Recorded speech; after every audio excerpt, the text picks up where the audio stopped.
cómo se evalúa la escala de ASA.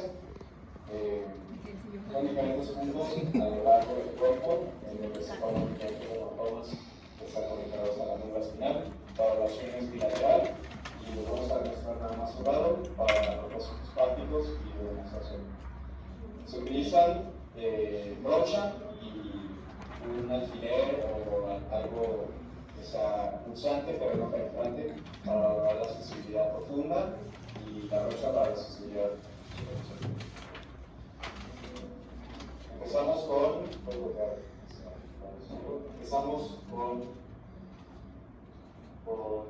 C2,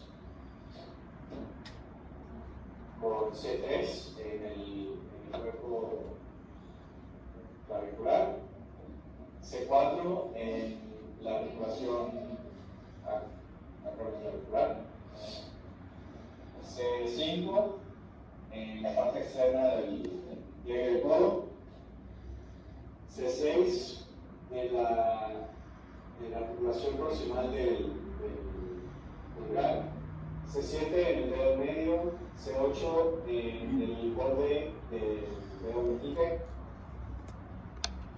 C1 en la parte interna del codo, C2 en el pliegue de la axila, C3 en el tercer espacio intercostal, C4 en el medio de las tetillas, C6 en las bóvedas, T10 en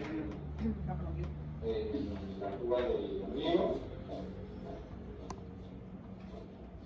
L1 en la ingle, L2 más abajo en la ingle, tercio proximal del muslo, puede ser. L3 en la parte medial de la articulación de la rodilla, L4 en el malleolo medial, L5 en el dedo medio del pie, S1 en el borde externo del talón, S1 ya. y S2 en el cuerpo popliteo. S3 solo con el séptimo trimestre. A continuación vamos a valorar los mejores. Vamos a comenzar con nuestro paciente de glúteo supino acostado. Y vamos a decir, vamos a apoyar y vamos a valorar El sillón son más pobres que nosotros. Para empezar con C5, vamos a pedir que haga la flexión de codo. Posterior, para C6, vamos a pedir la extensión de muñeca. Ya, momento. Acá cuando volamos la fuerza, ¿me podrían describir alguno de ustedes cómo haríamos la evaluación de la fuerza? Porque eso es algo que ¿Sentado? saben hacerlo. No sentado. ¿No? Daniel, pero descríbelo. ¿Cómo lo harías por la flexión de codo? ¿La flexión de codo? Sí, O sea, ¿cómo lo harías? Si tuvieras el paciente acá en vivo in situ y yo te digo, mira, acá está el paciente, evalúale la flexión de codo. ¿Cómo lo harías? Descríbelo. ¿Apoyado? De cúbito, Ya. de supino, ¿no? Posición del paciente. Ah. Posición del paciente. De cubito. De cúbito, supino. Ya. ¿El terapeuta dónde está? Al costado de la camilla, ¿cierto? Proximal en la extremidad del hombro. Ajá. Ya. ¿Y dónde te colocas tus manos? O sea, una como... Ya. En la muñeca, ¿pero qué parte de la muñeca? Ya. Y la otra Acá, en el codo. palmar, Ujú. ¿cierto? Del antebrazo en el tercio distal podría ser. Sí. Sí, como va a ser la descripción anatómica completa, Ujú. ¿verdad? ¿Y la otra dónde estaría estabilizando la otra mano? ¿El codo? ¿En qué parte del codo? Posterior aquí como...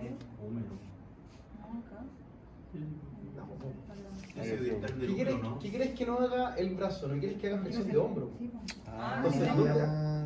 no, tampoco. Acá, En el tercio distal del brazo por la cara anterior. ¿Cierto? Ahí sí ya te vas a bíceps, claro, bíceps, es decir, la mano, miren acá el cursor, debería estar la mano acá. Ahí, sí. Ahí debería estar, fijando contra la camilla, pensando que el sofá es la camilla, ¿cierto? Y que ahí solicite, ¿cierto?, la movilidad. Y primero, yo hago la resistencia al tiro. No. ¿Qué tengo que hacer primero? O pedirle O sea, que me haga. contracciones. Primero quiero pedirle que Ya, me haga, a ver si puede mover. Ya, por ahí te creo. Porque O esto, sea, en teoría, sí, el movimiento activo. Acá en teoría, el movimiento pasivo no lo haces. No, pero tiene que haber una contracción primero. Ya, pero es que aquí, acá, de hecho, ahí la charla me mira como extraña. Acá el movimiento pasivo no lo haces. Porque la escala de Asia no estás viendo si es que la articulación está interna o no. Estás viendo solamente la fuerza articular. O sea, no articular, perdón, la fuerza muscular para movilizar la articulación. ¿Ya? Entonces, al paciente le solicitas primero estabilizando, ¿cierto? La contracción contra resistencia, que en este caso es la gravedad. Estás hablando M3 de instancia, al tiro. ¿Ya? Si no puede, ya sabemos que Y si no puede, es menos de M3 y ahí te pones a consignar si es un M2, M1 o un M0. Ya. ¿Se entiende? Ujú. Ya. Y ahí se apoya con un movimiento pasivo, ¿no? Cuando va subiendo. No, pues, lo puede no, hacer. la fuerza Y de después ver si tiene fuerza. Ya, pero ¿y cómo lo puedes hacer sin gravedad? Po? Para que el paciente no venza la gravedad, porque ahí tiene que vencer la gravedad como lo está viendo en el video. O sea, ¿qué? Todo lo que no. que sean así. Ya, pero ¿cómo sería entonces? Al paciente lo ponéis de lado. De- Lo ponéis de ladito, porque ahí el brazo, la flexión del codo va a estar libre de gravedad. Va a ser solamente esto. Entonces ahí estáis evaluando M2, M1. ¿Ya? Y si pese a eso no tienes ningún esfuerzo de contracción muscular, M0. ¿Se entiende? Sí. Ya, y la resistencia, ¿cómo deberíamos hacer la resistencia? En esa misma posición. Porque tú tienes que, en la persona cuando estás evaluando el M4 y el M5, tiene que vencer la gravedad, una resistencia mínima y una resistencia un poquito más resistente o un poquito más exagerada. Pero no resistencia máxima. Ojo, la escala, la Daniels, la Oxford, la MRC, no es la resistencia máxima del M5. Sencillamente resistencia. Sí, es una resistencia más alta que la resistencia leve. Ya. Entonces, en teoría, ¿cómo hago la diferencia? Colocar la mano encima y después le colocar un poquito de presión. Para que haga Exacto. un poquito de peso. Tiene que Ya, haber es un que- objetivo de- Ya, no lo puedo hacer. Es que no se va a ver acá. Es que, mira, la resistencia, ¿cierto? La resistencia debería ser, acá como está en sedente, no puedo fijar acá en teoría, tengo que hacerlo más por atrás. Me aguanto más, Ya. ahí está. Ya, más fácil. Entonces ahí le digo, ya, hace la flexión de codo. Eso, vuelve. Ya. M3 tiene. Vale, M4. Hago ligera resistencia, que es más con el peso del segmento, es decir, que tiene que levantar el peso de mi brazo. ¿Ya? Y el M5, ¿vale? Le hago una resistencia al movimiento. No es que, de hecho yo lo he visto mucho en estudiantes cuando lo practican, obviamente la posición aquí del peso podría estar más por el costado, claro. 50 Y kilos como, de claro, y le hacen con toda la fuerza que tienen, así como ya, flexión de codo, dale, dale, dale, ya, pues, pero levanta, pues. Ya, pues levanta. No, tira un M3, pues. No, pues, así no es la evaluación. ¿Ya? Así no es la evaluación. Porque, ojo, si lo hacen así, pueden generar un desgarro en el paciente. Tengan ojo con eso. ¿Ya? De hecho, les puedo contar una anécdota cortito. Haciendo práctico así, un paciente, perdón, cuando yo era estudiante, a un compañero le dio una contractura muscular isquiotibial, así una pelota, así una eso tontera. ¿Por qué? Porque la persona que estaba haciendo la evaluación le dijo, ya dale con toda la fuerza, y estaba literal luchando toda la fuerza que podía hacer de flexión de rodilla versus toda la fuerza que tenía la otra persona haciendo la resistencia para la flexión de rodilla. Así que, ojo, ¿ya? ¿Ya terminamos de ver esto? Luego, Perdón, paréntesis. Esto que les dije aplica para todo el resto. ¿Ya? El tema de la fuerza, cómo coloco el paciente, cómo lo ubico, cómo lo posiciono, para que venza primero la gravedad, para hacer la resistencia aprovecho la misma posición, y si quiero hacer la evaluación de M1 o M2, es como a favor de la gravedad, es decir, lo coloco de lado en caso de que tenga movimientos plenos agitables, así lo tengo que ir acomodando. Yo me acuerdo que me José dijo que podíamos hacerlo así también. Si no podía levantar, intentar hacer esto. Me acuerdo de eso en clase, pero nunca entendí si era correcto. Creo que es mejor de lado. Sí, es mejor de lado. Porque si evalúa la función interna completa. Es que ahí no está haciendo flexión de codo. Está haciendo qué cosa? Rotación interna y externa del hombro. Entonces, como que en teoría no te sirve mucho. Pero bueno, eso es detalle, ¿ya? Por eso el posicionamiento es importante, pero no es para que se lo aprendan de memoria cómo es el posicionamiento de todos los pacientes. Ya entendiendo una, que lo que hicimos con la flexión de codo, ya puedes hacer el resto entendiendo cómo es el movimiento y para dónde está la gravedad, po, ¿ya? Ya, terminamos el video. se siente, extensión de codo. A continuación, vamos a pedir la flexión de la falange distal del dedo medio. Y posterior. ¿Qué posición ocuparían para hacer la flexión del dedo medio? ¿Así? ¿Ocuparían esa? No. Aguantadito así como que tenga flexión. ¿Por qué lo ponen así? Para que no le duela a él, porque Es que no tiene Ah. también la posición que tiene, En realidad. por no hacerle una camilla. pero... La pobreza. Pero ya, eso, el movimiento, así como hizo la Caro de bóvido supino, ¿cierto? Así como en posición anatómica, que el paciente vea si lo puede hacer así y listo. ¿Ya? Actualmente, adoptamos la posición de salvar la bandera Es que es tan grande. para medir la presión del dedo.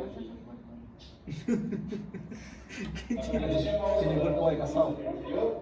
y comenzamos con L2. Ya, que es- ahí Se parece empezó- al Toño, weón. ¿Sí o no? Sí, ¿verdad? Se parece al Toño. Oye, coño, perdón, que ya Ya, faltó la extensión de codo. ¿Cómo evaluaríamos la extensión de codo? No, sí la hizo. Colocó el brazo así y le Ah, sí, hiciera eso es. Ya, de hecho, Súper ahí, incómodo, pero- sí, ahí en teoría podría ser una alternativa para el paciente no colocarlo en decúbito prono. Porque la evaluación, como debería ser la evaluación de fuerza para la extensión de codo, debería ser en decúbito prono, ¿cierto? Boca abajo, con el bracito colgando por la camilla y que haga extensión de codo. Ya. Porque lo estoy haciendo en contra de gravedad, ¿cierto? Ujú. Y ahí mismo puedo aprovechar hacer la resistencia. Si quiero evaluarlo, ¿cierto? Podría hacerlo ahí con el brazo. Imagine que yo estoy de punto supino, ¿cierto? Acostadito. Y ahí hago la extensión contra gravedad. O sea, perdón, a favor de A gravedad. favor. ¿Ya? O así como para el costadito. ¿Ya? Así que no estoy de acuerdo con la forma de eso. L3, la extensión de rodilla. L4, la dorsiflexión. L5, la extensión del primer artejo. S1, la plantiflexión. Y así estaríamos hablando de los glúteos del mundo. Ya, otra preguntación. La posición de los... Para ver el resto del movimiento, ¿es necesario que se mantenga con flexión de cadera? ¿Cómo podríamos hacer entonces la evaluación así sin quitar, o sea, perdón, sin generar la tensión del flexor de cadera para hacer la extensión? Y si lo sentamos, sí. Ya, ahí sí. Ya lo podría hacer en sedente, como se hace clásicamente, ¿cierto? Que haga la extensión de rodilla. Y la resistencia después, fijas el segmento distal, ¿cierto? Del muslo, ¿ya? Y que te haga la extensión contra resistencia. ¿Sí? Ya. Entonces, esa sería la forma correcta de poder hacerlo. ¿Lo puedes hacer en supino? Sí. Para la extensión de rodilla, ¿habría una forma que lo puedes hacer? Sí, el paciente en decúbito supino lo podrías posicionar con el apoyo de pie, si es que lo puede hacer. Si no lo puede hacer, se te va a la espalda la evaluación. Con la rodilla en flexión y que haga extensión. También lo podrías hacer así. ¿Ya? Me sacan de mi empleo, medían la extensión de cadera a los pacientes neuro de cúbito supino, pero le decían, levante toda la pierna extendida. Y le decían, no es mucho peso para la pierna. Como extensión de... Estaba acostado completo. Ya. y Dijiste le pedían- extensión. la camilla. Perdón, flexión de cadera. Le decían Ah. flexión de cadera y que levantara toda la pierna entera estirada. Y yo dije, pero no será mucho al paciente. Mira, ahí, de hecho, ahí acuérdense, se me hace que me lo han visto y ya me pego un tiro. Pero la biomecánica, por ejemplo, los brazos palanca, ¿Ya sí? ya, yo no me acuerdo la nomenclatura, la clasificación de los tres brazos palanca. Ya, ¿te acordáis por...? Ya, ¿el resto se acuerda? No tú. No, porque tú de la cuestión de ingeniería, claro que te Sí, acuerdas. era. Ah, ese era el... Ya, ¿dónde están los pulcros? Sí. Sí, po. Eso lo pasamos en... Yo no me acuerdo los nombres, pero ¿lo vieron? Ah, Sí, sí. Sí, fue en física, porque en biomecánica no vimos nada, profe. Ya, no importa. Ya, claro, vuelve, ya, no importa. Pero vean, piénsenlo por los brazos de palanca. ¿Ya? Piénsenlo por los brazos de palanca. Sí, fue internet. Yo tengo un brazo de palanca más largo si el paciente le pido que haga, como dijo la Caro, flexión de cadera con la rodilla extendida. Mucho más largo. Mucho más Sí. largo. Y si lo hago con flexión de cadera, quito tensión, el segmento pesa menos y puedo levantar más. ¿Ya? Mm. Entonces, primero en teoría, si quieren evaluarlo como corresponde, debería ser primero con la rodilla en flexión y después con la rodilla en extensión. Ya. ¿Ya? Para ver cuánto es lo que puede tolerar y cuánto es la fuerza que puede generar contra gravedad. ¿Ya? Podrían hacerlo así y después hacer la resistencia lo mismo, con rodilla en flexión, ¿cierto? Acá.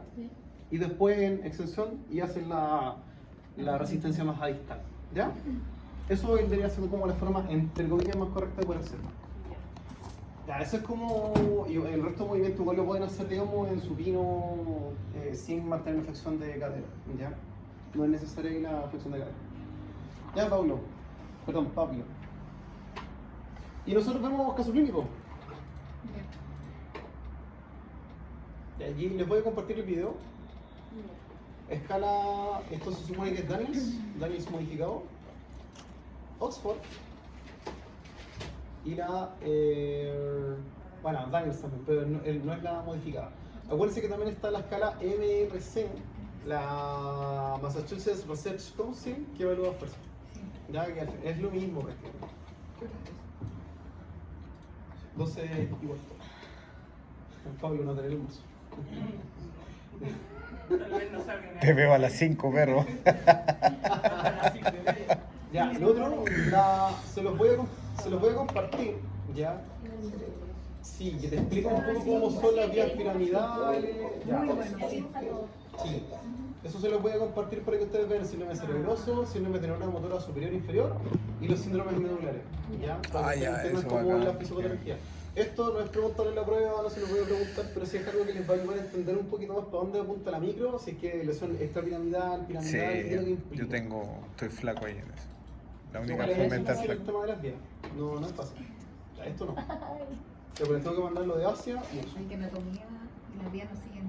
Sí. No siguen la pista. Oye, Ya, y antes de Parecia y plegia. ya, sí.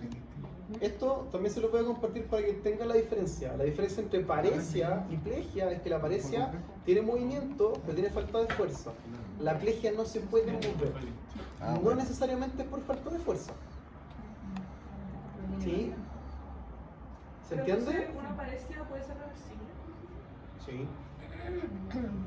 Sí, depende de la causa, puede ser reversible. La plegia puede ser reversible, sí, pero es distinto.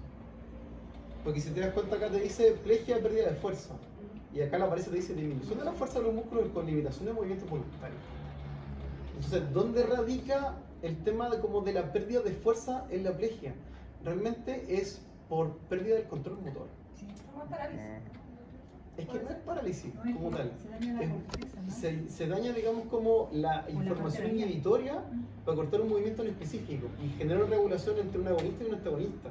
Que eso al final es como que lo que te describe la espasticidad. Por eso la persona, por ejemplo, tiene como el aumento de tono y está así. Y esto es una hemiparesia espástica, podría ser, ¿cierto?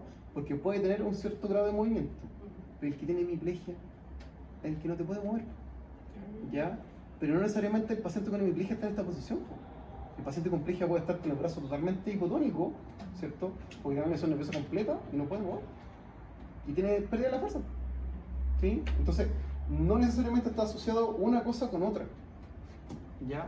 Por eso es difícil hacer la diferencia. Pero si tiene disminución de fuerza, ¿cierto? Y tiene movimiento, es una paresia. Sí. Si no tiene movimiento voluntario, no tiene fuerza, eso es una plegia. ¿Ya? Entonces esto también se los comparto que lo vean. Esta es una monoplegia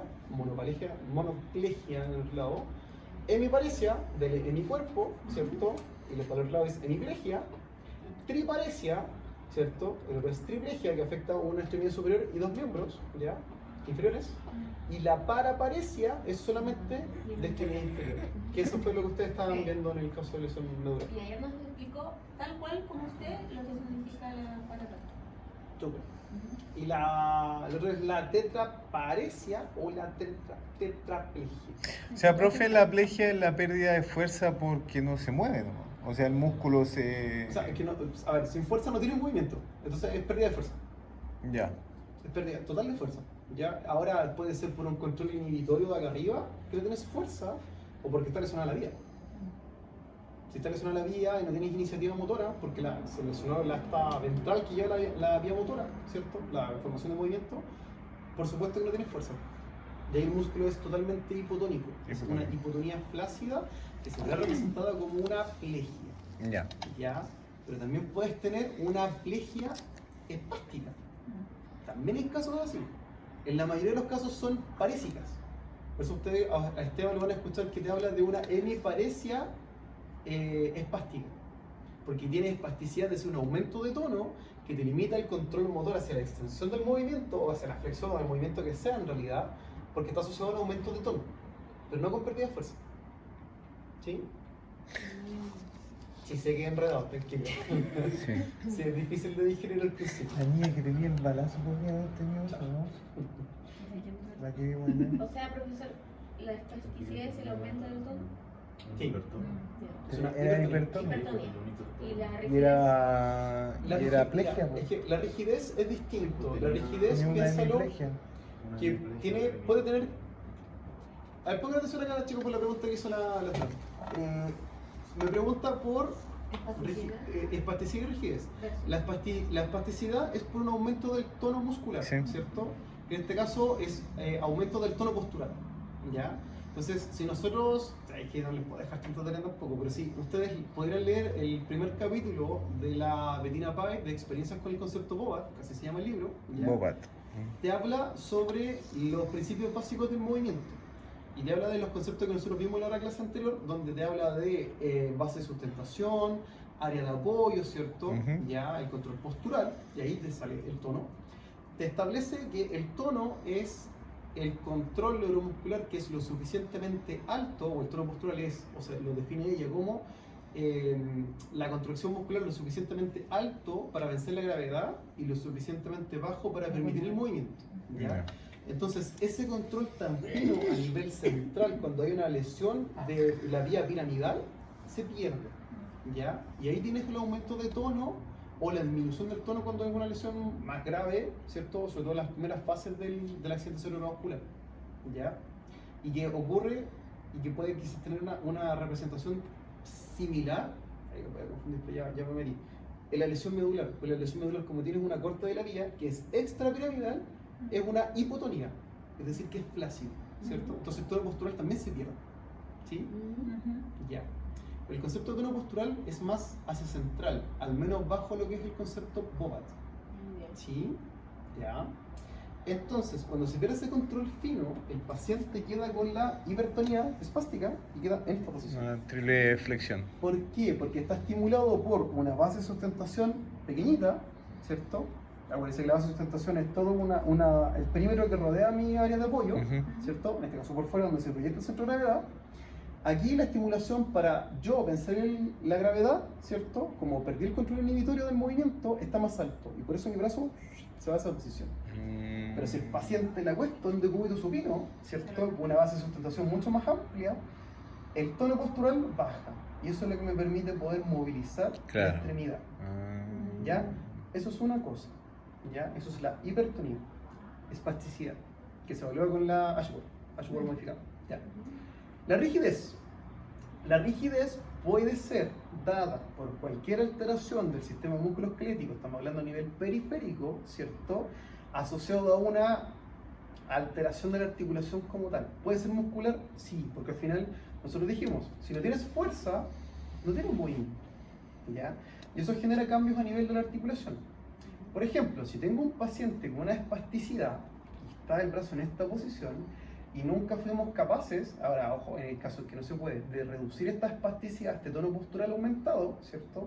La articulación te queda fija en esa posición. Y se pueden generar estas adherencias, pero más que se generen adherencias es que los tendones, músculos se acostumbran a esa posición y quedan pegados en esa posición. Entonces cuando tú quieres mover, no se puede porque la articulación está como anquilosada entre comillas. O sea, el concepto no es anquilosada, porque al final es anquilosada que esté pegado, ya que esté calcificado el tendón, el tejido blando, la cápsula, los tendones, etc. ¿Ya? De repente no es el caso, ¿ya? Y te queda en esa posición. Entonces, la rigidez es algo que es músculo esquelético, es periférico, no tiene relación con algo central, es periférico. La rigidez es periférico. Y ahí quizás está pensando la Caro, ya, pero ¿y por qué diantre entonces hay un paciente que puede tener rigidez si tiene una enfermedad neuropsiquiátrica? Sí, pues, Parkinson y un Parkinson. Ya, pero el Parkinson tiene un problema. El problema es a nivel central, en la vía inhibitoria y la vía excitatoria, ¿cierto? En el circuito nigroestriado, ¿ya? Sí. Que genera cambios de la movilidad, de los patrones de movilidad de las extremidades, es decir, hacia periférico. Pero no es que la enfermedad te afecte para generar rigidez, es por la falta de movimiento, Ah, ya. donde tiene la pérdida del control del on y el off, el de anda, detente. Eso es el problema en el Parkinson y por eso es que genera rigidez. Sí. ¿Ya? Es una consecuencia. Es una consecuencia funcional al Ya. cambio a nivel central que tiene una consecuencia a nivel periférico. ¿Ya? Eso es una diferencia en cuanto a lo que es rigidez. ¿Sí? Una de las profes de pasantía me dijo que la diferencia entre espasticidad y rigidez también era porque creo que es la espasticidad la que está como ligada al movimiento. Vale, para lo mismo. Definición de tono postural según Bettina Page. Pero la espasticidad siempre va a ser definida en tono. Entonces, Hipertonía. No puedes tener espasticidad si eres hipotónico. Sí, po. ¿Ya? Tiene que ser siempre a hipertonía. Entonces, cuando tú te vas al concepto de tono postural, ¿ya? Vas en el concepto de tono postural. Por eso les recomiendo, si tienen tiempo, revisen el capítulo 1 del libro de experiencias con el concepto BOAT. Ese primer capítulo es maravilloso. ¿Qué autor es, profe? Bettina Paet. Te hablaba de la definición, que el tono postural debe ser lo suficientemente alto para vencer la gravedad, lo suficientemente bajo para permitir el movimiento. Entonces, de la vía piramidal, ya cuando tienes una lesión neurológica, por ejemplo un accidente cerebrovascular, un TEC, está esa alteración y se pierde ese control inhibitorio, porque necesitas una facilitación para vencer la gravedad, ¿cierto? Y una inhibición para que te permita el movimiento. Claro. Y esa inhibición es la que se pierde. ¿Por qué se pierde? Porque en el foco de la lesión, ¿cierto? A nivel del cerebro, va a haber un punto donde va a decir, oye, necesitamos recuperar el movimiento de la extremidad que perdió el movimiento, ¿cierto? Acuérdense que la primera fase del accidente cerebrovascular es flácido, es una hipotonía. Se pierde el tono. No se dan todos los casos por si acaso. Si es un accidente cerebrovascular muy chiquitito, puede ser que ya empiece a comenzar con muestras de hipertonía muy rápido. ¿Ya? Sí, puede ser. Ahí depende mucho la casuística de gravedad de la lesión. Pero una vez que empieza a pasar la información, dice como, oye, pues necesitamos recuperar el movimiento del segmento. ¡Pum! Y el control inhibitorio lo vemos después, lo vemos en el camino. ¿Ya? Esa es la diferencia. Sí, porque cuando fuimos a pasantía en el primer semestre, nos tocó una niña que tenía un disparo en la cabeza. Y tenía una hemiparesia espástica.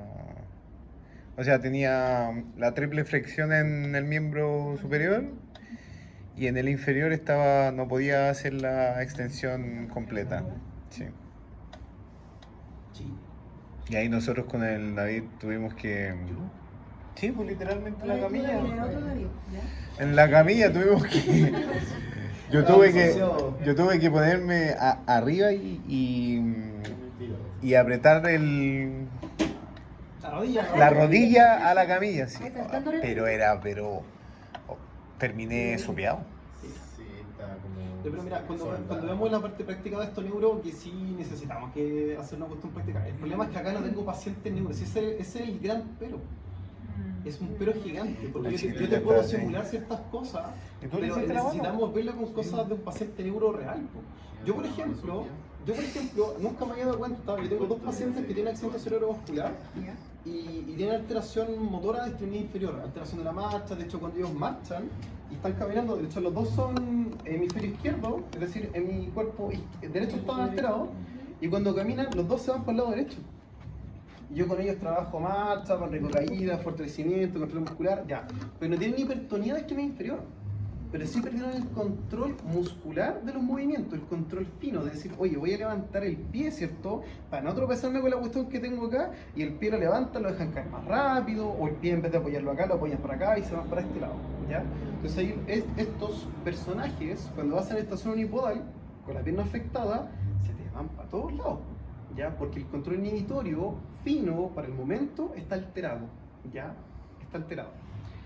Ya, cuando podemos trabajar todo eso y se reguló más o menos toda esta parte motora extremidad inferior y por supuesto fortalecimiento extremidad inferior, ejercicio aeróbico para bajar el riesgo cardiovascular que le vuelva a dar otro accidente cerebrovascular, y eso también está asociado al entrenamiento de fuerza. Y una vez pues un muerto caremata a las personas con accidente vascular, y que levanten y después que hagan unas cuantas repeticiones les tomo la presión antes y después para ver si es que subió mucho o no, en caso de que pueda favorecer un accidente cerebrovascular. Ahora, tengan ojo con eso, y si que lo van a hacer ustedes, háganlo con un toma de presión, porque va a salir un médico que quizás va a ver en las fichas y dice, pero no, está haciendo maniobra balsal al paciente que tuvo un accidente cerebrovascular. Me pasó. Y yo le mandé un correo de hecho a la directora del CESFAM, le mandé un correo así como que, oiga, ¿sabe qué?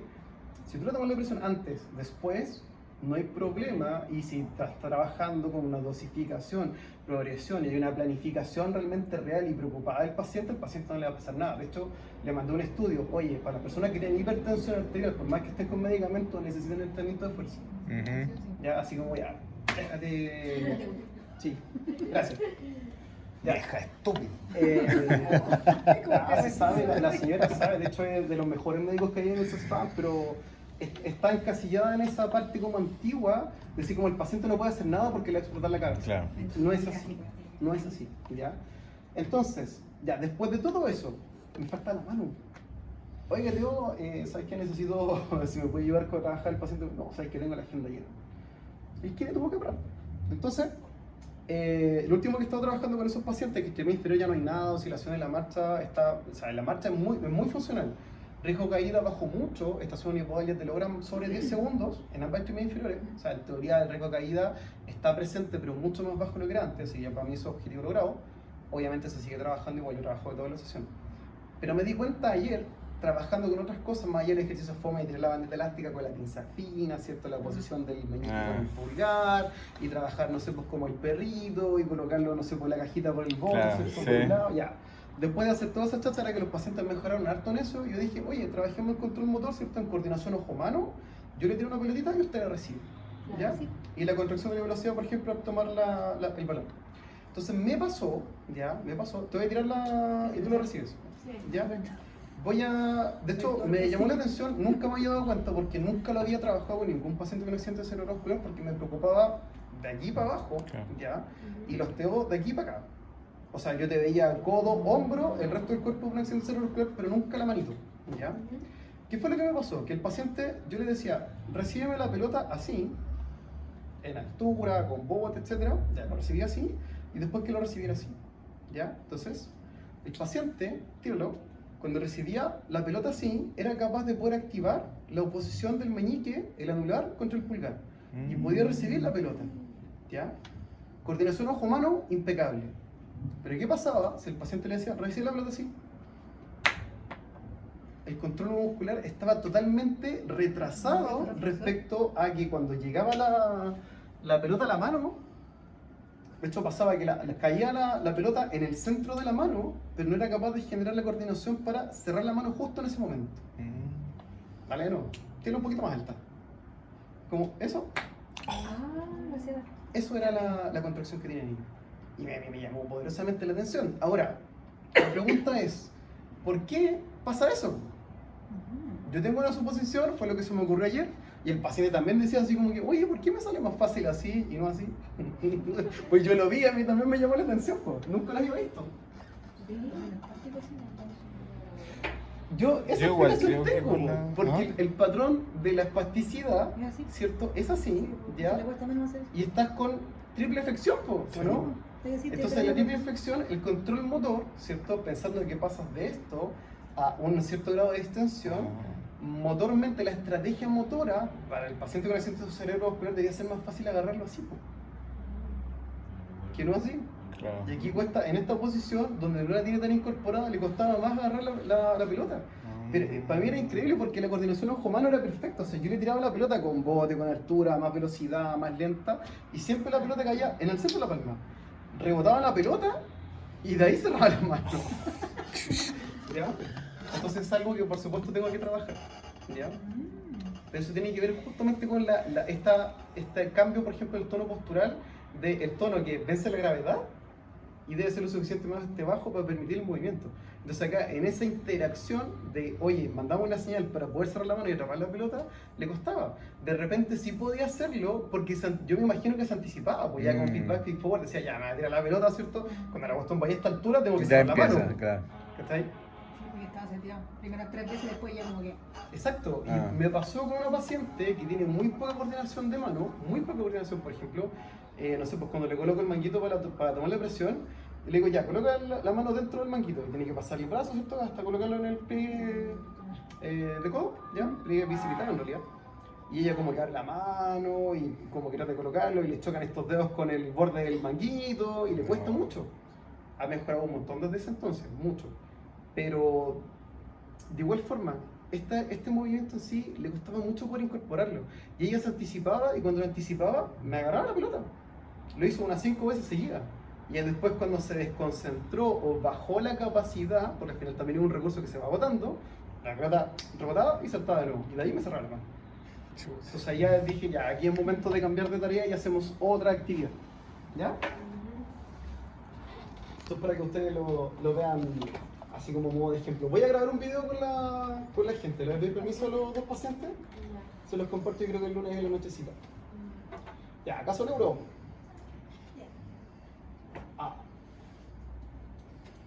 Vaya, ¿por qué lo...? Bueno, habré dejado en la prueba. Ya, no importa, veamos este. No es por avisarles que les dejé un caso neuro con respiratorio para... ¿Para la prueba? Ah, pero este tiene, ya. ¿Se lo mando por correo el tiro o lo leen de acá? No, veamos, ahí. Acá todos juntos, ¿no? Sí, mejor todo Pero junto. no ese porque tamaño se letra, más que no fácil. se ve. Ya, perdón. Ya, entonces déjame... ta. No. Ah, sal de ahí, Caro. Ya.